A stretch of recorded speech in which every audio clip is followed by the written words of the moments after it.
बहुत ही अफसोसनाक वाक़ा यहाँ डिस्ट्रिक्ट कुपवाड़ा के कंडी इलाके में हुआ है। एक होनहार नौजवान, एक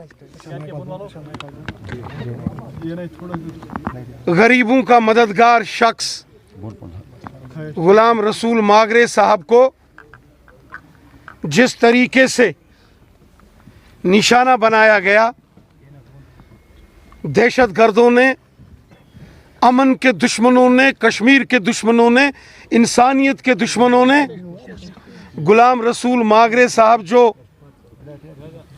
डिस्ट्रिक्ट कुपवाड़ा के लंगेट कॉन्स्टिट्यूंसी के इस कंडी गांव में रहते थे, उन्हें गोलियों का निशाना बनाया। रात के अंधेरे में छुपकर इस बेगुनाह, इस बेकसूर नौजवान को, जो कि अमन पसंद था, इसको अमन के दुश्मनों ने जो गोलियों का निशाना बनाया, ये बहुत बड़ा गुनाह किया गया है। उसकी मां, जिसकी आंखों की रोशनी नहीं है, उसके घर में कोई रोजी रोटी कमाने वाला कोई साधन नहीं है, एक गरीब को निशाना बनाना, एक बेसहारा को निशाना बनाकर, मजलूमों को निशाना बनाकर बहुत बड़ा गुनाह अमन के दुश्मनों ने, इन बंदूक वालों ने किया है। ये पाकिस्तान की दहशतगर्दी ने, इन बुज़दिल दहशतगर्दों ने बेइंतहा जुल्म और गुनाह और पाप किया है। इंसानियत भी शर्मसार होती है जब गुलाम रसूल मागरे साहब के घर उनकी अम्मी जान, उनकी माता को अगर देखेंगे तो जिसकी आंखों की रोशनी नहीं है, जिनका अपना घर मकान नहीं है, ऐसे नौजवान को रात के अंधेरे में उसके घर में घुसकर इन पाकिस्तानी दहशतगर्दों ने जो गोलियां चलाई और उसको मौत के घाट उतारा, ये उन्होंने बहुत बड़ा गुनाह किया है, बहुत बड़ा गुनाह। कानून तो इस गुनाह की उनको सज़ा देगा, यकीनन उनको सज़ा मिलेगी जो गुलाम रसूल मागरे साहब के कातिल हैं, जिन्होंने गुलाम रसूल मागरे साहब का कत्ल किया, उनका खून बहाया।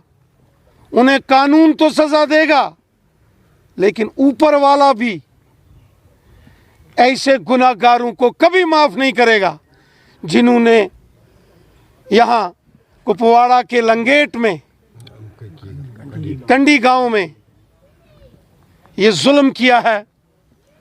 उनको ऊपर वाला भी कभी माफ़ नहीं करेगा। रविंद्र साहब, जम्मू कश्मीर की हुकूमत और मरकज़ की हुकूमत जितना भी होगा, इस परिवार की, इस फैमिली की, इस बेसहारा फैमिली की जो भी एक इंसानी फ़र्ज़ है, उसके तौर पर हम सब इस फैमिली के साथ खड़े हैं। इस मुश्किल वक्त में मागरे साहब की इस फैमिली के साथ खड़े हैं और हमसे इस परिवार के लिए हर संभव सहयोग किया जाएगा। लेकिन अफसोस कि वो होनहार नौजवान, उसको तो कोई वापस नहीं ला सकता। यही दुख है, यही गम है। रविंद्र साहब, जैसे कि आप पहलगाम गए, आपने आदिल हुसैन शाह की घर में भी ताज़ियत पुरसी की, इस तरह से कश्मीर में बहुत सारे ऐसे लोगों ने शहादत दी है और फिर भी कश्मीरी नौजवानों को बाहर रियासतों में, जैसे आपने खुद से कंडम किया है कि इनको हिरासा किया जाता है। कांग्रेस के एक एमएलए ने कल स्टेटमेंट दिया है, तो उसके हवाले से भी क्या कुछ कहना चाहेंगे सर? देखिए, मैं यहाँ मरहूम गुलाम रसूल मागरे साहब के गांव कंडी कुपवाड़ा में आया हूँ। मैं यहाँ कोई सियासी बयानबाजी, कोई सियासी किसी के ऊपर तनकीद नहीं करना चाहता। ये हमारे असूलों के खिलाफ है। लेकिन इतना ज़रूर कहूँगा कि पिछले 35-40 सालों में जो जम्मू कश्मीर के अंदर, जो वादी कश्मीर में बेइंतहा जुल्म जो यहाँ अमन के दुश्मनों ने, इन बंदूक वालों ने किया है, आज कश्मीर का नौजवान, उसके सब्र का बांध टूट गया है और अब वो सड़कों पर निकल गया कि ये दहशतगर्दी, ये गुंडागर्दी नामंजूर है। ये बेगुनाहों का, बेकसूर लोगों का खून कब तक हम बर्दाश्त करेंगे?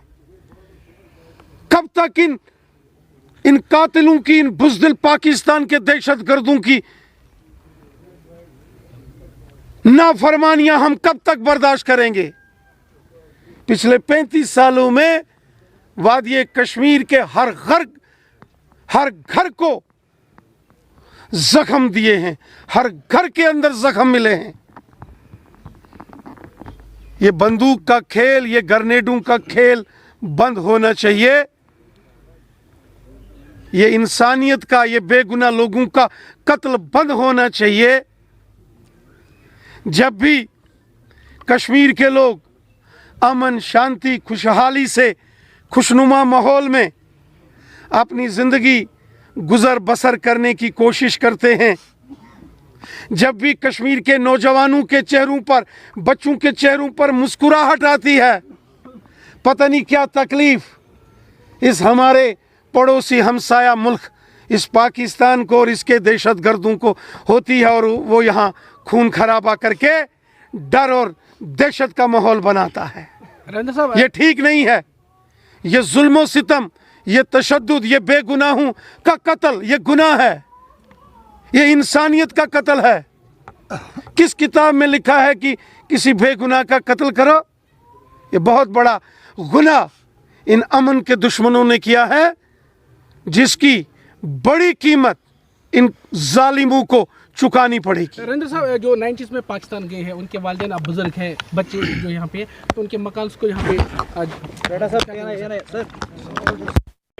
बस ओके छोड़ दिया। अब क्या करे वो, राजा